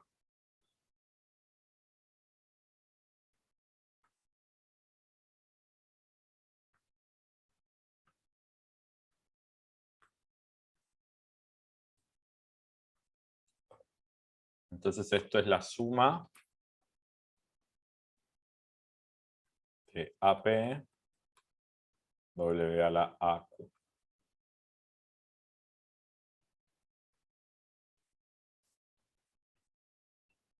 Bueno, y ahora es otro de estos truquitos de cambio de índices, digamos.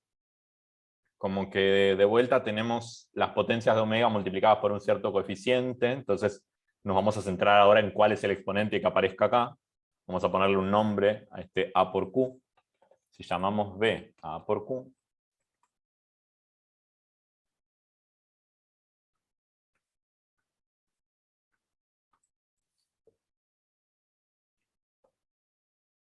resulta que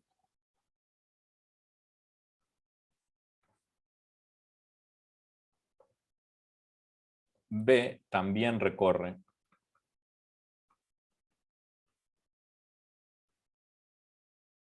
todo FP, los restos no nulos. O sea, Q, como es un primo distinto de P, es un elemento no nulo de FP. Si vos lo vas multiplicando por todos los elementos no nulos de FP, conseguís todos los elementos no nulos de FP. Entonces lo anterior es, y lo vamos a escribir como una suma, sumando sobre B.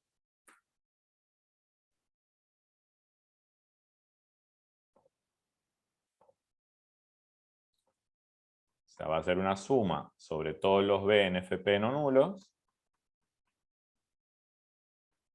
Acá va a quedar omega a la B. Y bueno, tengo que de alguna manera este símbolo de Legendre cambiarlo a algo para que quede sumando sobre B, ¿no? Y A, ¿cómo sería en función de B?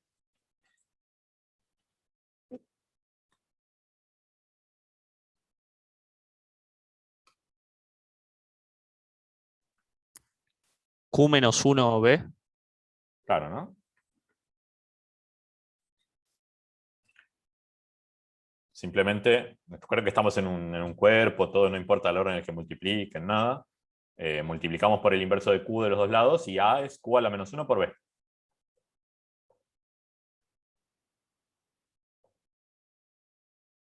Y como el símbolo del Legendre es multiplicativo, esto es de vuelta una suma de Gauss, pero con una constante multiplicando.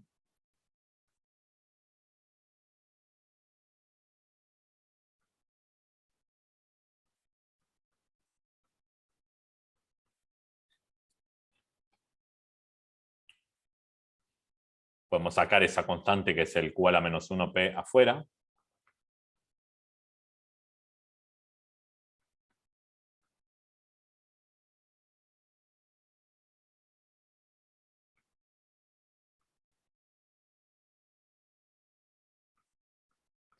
Y se ve que esta segunda sumatoria de vuelta es gamma. Es gamma, pero ahora la letra es B en vez de A. No cambió nada. Y este símbolo de Legendre, que es el Q a la menos 1P, yo digo que es lo mismo que poner QP. ¿Cómo lo justificamos? A ver. Porque los residuos cuadráticos forman un cuerpo. Y Un entonces, subgrupo, ¿no? un grupo, perdón, sí, que está al inverso. Sí. O sea, básicamente si Q es residuo cuadrático, Q a la menos 1 también. Y si Q no es residuo cuadrático, Q a la menos 1 también. ¿A poco? ¿Sí? Porque si uno es, el inverso también, porque son un subgrupo. Y si no, otra manera de escribirlo es, no sé, El QP. inverso del QP, sí, en el grupo más menos 1. Sí, sí, hay mil formas de decirlo. La que estaba pensando era esta. Por la multiplicatividad del símbolo de Legendre pasa esto. Y esto es 1. Así que en definitiva, es de índice 2 el subgrupo, tal cual. Sí, sí, por muchos motivos esto es lo mismo que QP.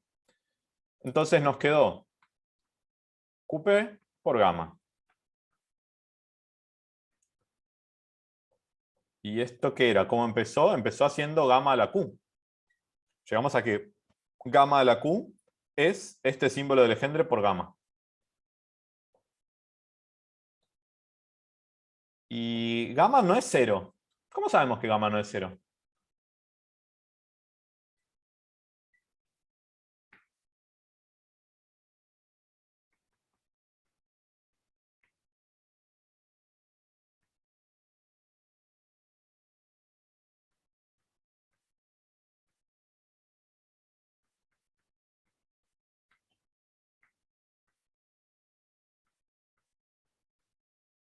Sabíamos Algo que al sobre gamma. cuadrado más menos p. Al cuadrado daba Ujú. más menos p. Que no es Entonces, 0 porque estamos en cuerpo de característica Q. P no es divisible por Q. O sea que al cuadrado no da 0, así que gamma no es 0.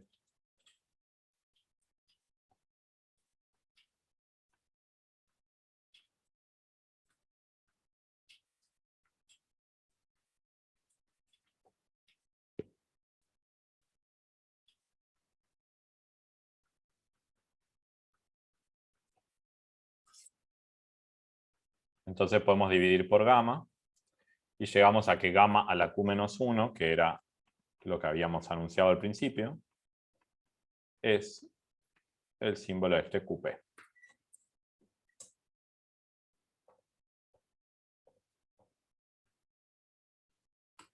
Entonces, sabemos que gamma a la Q menos 1 da QP. Y sabemos también, porque es la cuenta que hicimos antes, que gamma al cuadrado es menos 1p por p. Y bueno, juntemos.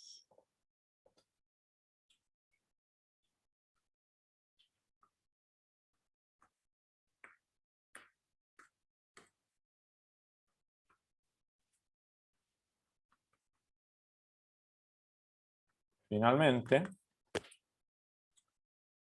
QP, que es gamma a la Q menos 1, también es lo mismo que hacer gamma cuadrado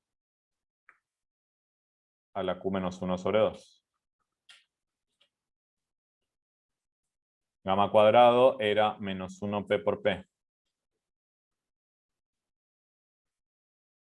Esto hay que elevarlo a la Q menos 1 sobre 2.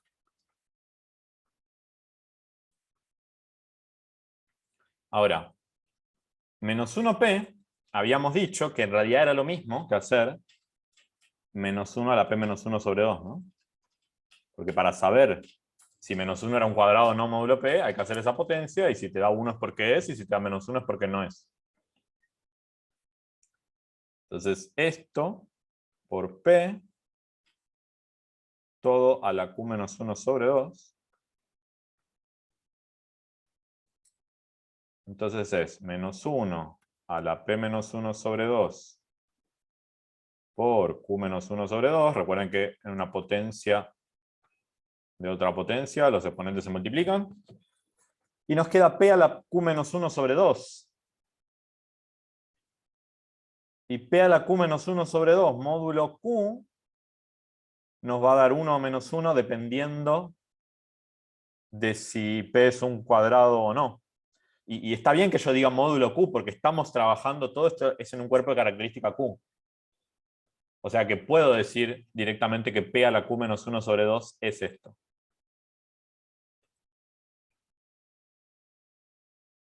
Normalmente cuando lo hacemos en los enteros, el símbolo de Legendre está definido como un entero. Entonces cuando digo, no sé, si hago a la p menos 1 sobre 2, no es que eso me da 1, sino que es congruente a 1 módulo p. Pero acá, que estamos en cuerpo de característica Q, de verdad el símbolo de Legendre es p a la Q menos 1 sobre 2.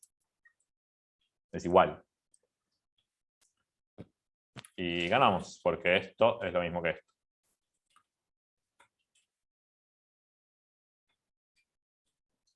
O sea que tenemos esta relación que nos permite, sabiendo si P es un cuadrado módulo Q o no, averiguar si Q es un cuadrado módulo P o no.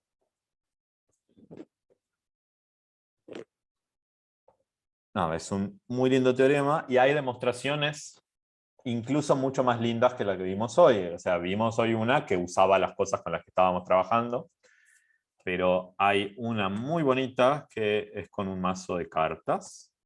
Porque la idea es probar que este producto de cosas que son todas 1 o menos 1, ¿sí? La idea es armarse permutaciones cuyo signo sean esos numeritos 1 o menos 1. Entonces, como sabés que el signo de las permutaciones es multiplicativo, de pronto vas a tener que el producto de dos cosas, el signo de esta permutación por el signo de esta permutación es el signo de componer las dos permutaciones. Y claro, yo ahora no me acuerdo bien los detalles, pero tengo unos links para pasarles. Creo que es algo así como que vos agarrás P por Q cartas numeradas del 1 al P por Q, y tenés 3 maneras de ponerlas en la mesa. O sea, las pones en un rectángulo de P por Q. Una manera es con el orden, digamos, por filas, que sería de 1 a P, de P más 1 a 2 P o algo así. Otra es por columnas, y otra es más rara, que es por diagonales. Y entonces hay como una composición de dos movimientos que le calculás el signo y está relacionado con esto de acá. Tengo dos links, tengo algo escrito y tengo un video que es larguísimo, pero sospecho que debe ser muy bueno, que habla de esto. A ver, este es el texto, que ahí están las cartas, y está este video de Mathologer que dura 1 hora, pero creo que también hay toda una primera media hora que debe explicar lo que ya vimos hoy, y después empieza a contar varias demostraciones del teorema. En particular esta de las cartas. O sea que yo ahora no me acuerdo si lo vi este video alguna vez. Supongo que lo voy a ver en breve, pero ahora no lo vi. O sea, no sé bien qué hace, pero sé que debe tener que ver con esto. Y en principio, creo que eso era todo lo que tenía para comentar hoy. Un comentario por ahí que no lo hice al principio porque no sabía si iba a tener tiempo, pero no quería dejar sin mencionar. ¿Cuándo pasa que las unidades de Z... Antes de dar este comentario, ¿algo más para preguntar? ¿Algo para revisar de esta última demostración? ¿Se entendió?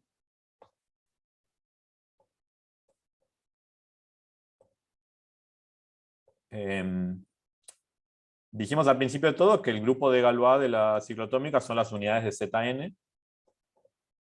Y bueno, cuando n es primo, dijimos, eso es cíclico.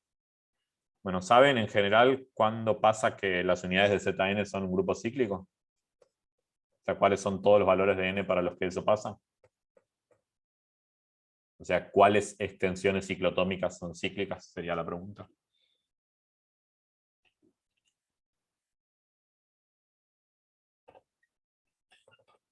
Entonces, dejemos eso anotado por si llega a servir para algún ejercicio.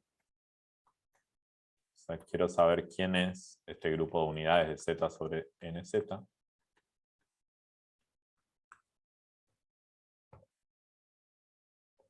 Leo dice, debería ser potencia de primo. Casi, hay algunos casos más, pero va por ahí.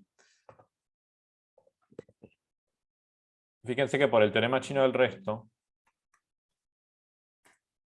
si n tenemos su factorización en primos, o sea, si n es P1 al alfa 1, P sub 2 al alfa 2, y así hasta P sub R al alfa R,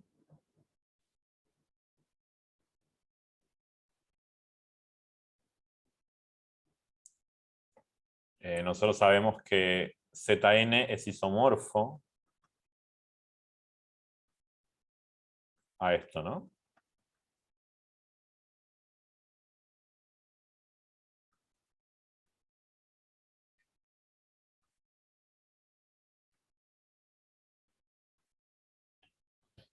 Como que la función obvia que es de Z a ese producto, que es proyectar en cada coordenada el cociente, el teorema chino del resto básicamente te garantiza que la única manera de que te dé todo cero es cuando el número es 0 módulo n, que es el producto de todos, porque son coprimos 2 a 2. Entonces el núcleo es nz y por eso pasa al cociente y tenemos este isomorfismo. Y además es sobreyectivo, ¿no? También por el teorema chino del resto, porque también para cualquier combinación de restos puedes encontrar un entero que tenga.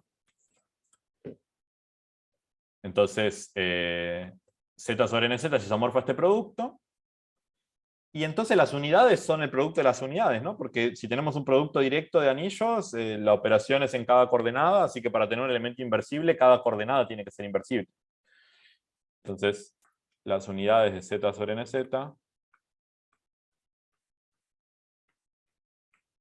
es isomorfo a las unidades de este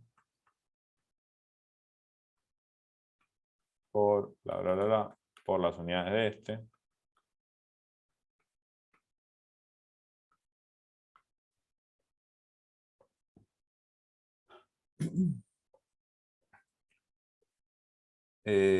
Claro, por eso es que la phi de Euler es multiplicativa, exactamente. Y bueno, entonces en definitiva, para entender cómo es este grupo, alcanza con entender el caso cuando es potencia de primo, como decía Leo hace un rato, ¿no? O sea que necesitaríamos saber cómo son las unidades de z, p a la alfa z. Bueno, eso no lo vamos a probar, puede ser que lo hayan visto en álgebra 2 o no, pero anoto qué era lo que pasaba. El teorema es si P es un primo impar,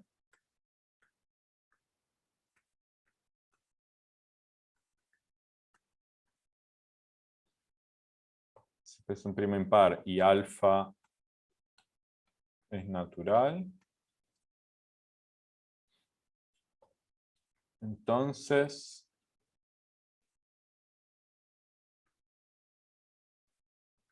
las unidades de ZP a la alfa es un grupo cíclico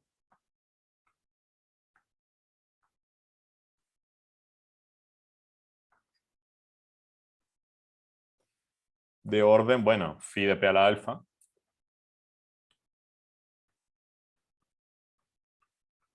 que esto era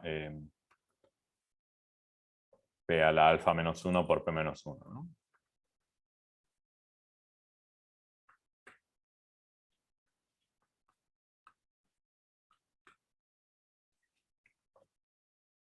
O sea que para primos impares, esto me da cíclico. Y para 2, no. Para P igual 2, tenemos, bueno, que las unidades de Z2 obviamente son el grupo trivial, que las unidades de Z4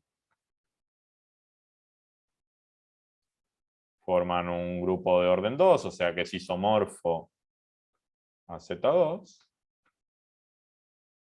O sea, estos son cíclicos.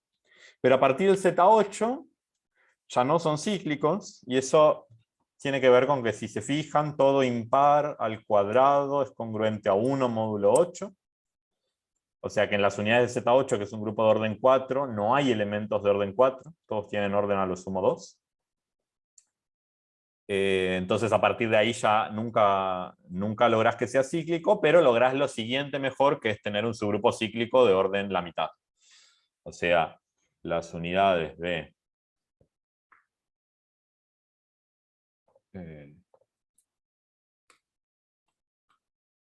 y si alfa mayor o igual a 3, las unidades de z sobre 2 a la alfa z, tenés un Z2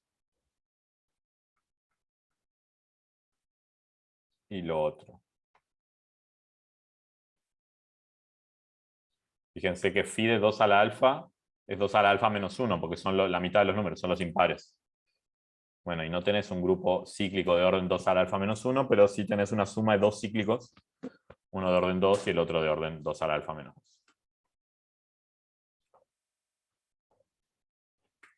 Esta demostración, si no la vieron nunca, pueden buscarla.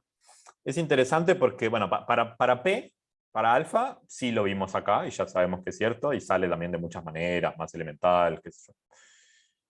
Y después el caso P cuadrado,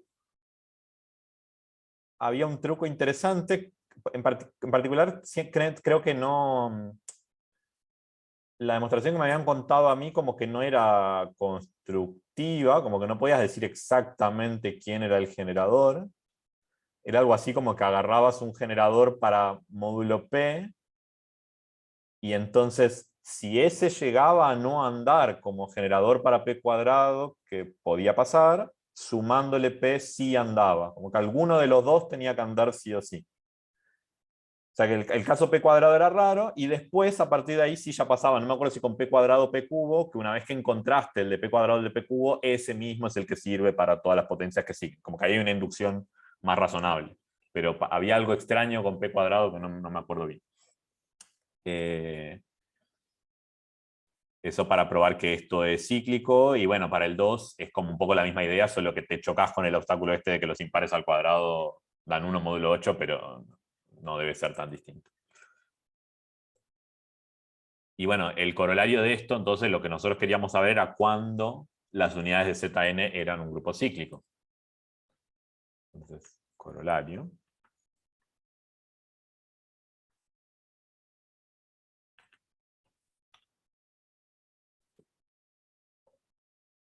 Las unidades de Zn forman un grupo cíclico.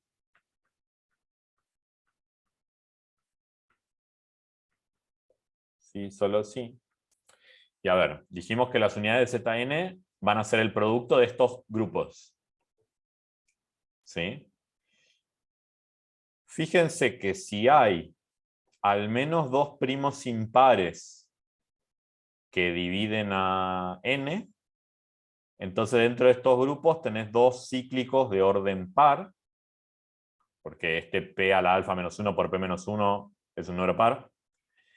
Y una vez que tenés dentro de todas esas cosas que estás multiplicando dos cíclicos de orden par, ya perdiste, ya no va a ser cíclico, porque fíjense que la única manera de que este producto termine siendo cíclico es que que todos tengan orden coprimo para poder juntarlo en uno solo. Si no, ya vas a ver que no vas a encontrar elementos de orden igual al orden del producto. Entonces seguro que no puede tener dos primos impares. Si tiene solamente un primo impar va a estar todo bien. Si es una potencia de 2, sabemos que no puede llegar hasta el 8, porque ahí ya se rompe, esta parte ya no es cíclico. Y entonces lo otro que puedes hacer es tener un primo impar, multiplicarlo por 2, eso sigue siendo lo mismo, porque estás multiplicando por este 1 que no te arruina ser cíclico. Y ya multiplicarlo por 4 no podés, porque te aparecería un Z2 aparte del grupo cíclico de orden par que ya tenías.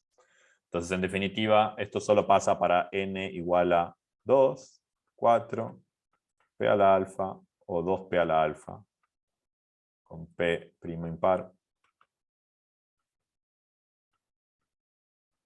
y alfa natural. Esos son los valores de n para los cuales las unidades de Zn son un grupo cíclico, o sea, hay algún elemento en ese grupo cuyo orden es exactamente phi de n. Entonces, no sé, por ejemplo, la ciclotómica de índice 10 no es primo, pero las unidades de Z10 también son un grupo cíclico, entonces también hay una única subextensión cuadrática que es la misma que la de P igual 5, por ejemplo. No es que solo para primos podemos decir lo que habíamos dicho al principio. Y yo creo que en general, esto no lo pensé mucho, pero bueno, si tenés un n que es producto de varios primos, usando que las unidades Zn son el producto de todas esas unidades, debes poder contar cuántas subextensiones de grado 2 hay, y deben ser las obvias que salen de mirar cada primo y mezclarlas. O sea, habría que hacer esa cuenta, pero ahí no estoy muy seguro de esto que estoy diciendo, pero siento que no es que lo que hicimos para P no se puede hacer nada si el n no es primo. No va a ser una única, pero probablemente sabiendo ya el resultado para primo, algo se debe poder deducir para n en general. Bueno, ahora sí, esto creo que era todo lo que pensaba contar hoy. No sé si hay alguna pregunta. Mariano dice en el chat que el isomorfismo entre las unidades de FP y ZP-1 no se sabe explícitamente. Claro, porque saber eso sería saber explícitamente quién es un generador de las unidades de FP. Y eso es un problema que no es trivial, y que es una de estas cosas que sirven para la criptografía, ¿no? Como que encontrar un generador de las unidades de ZP es difícil computacionalmente, entonces ciertos algoritmos, bla, bla, bla. Sí, es como factorizar prima, es más o menos de esa complejidad, de esa dificultad, tiene que ver, sí.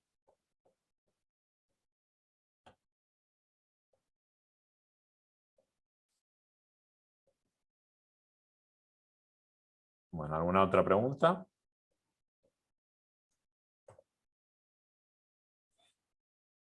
Voy a dejar de grabar.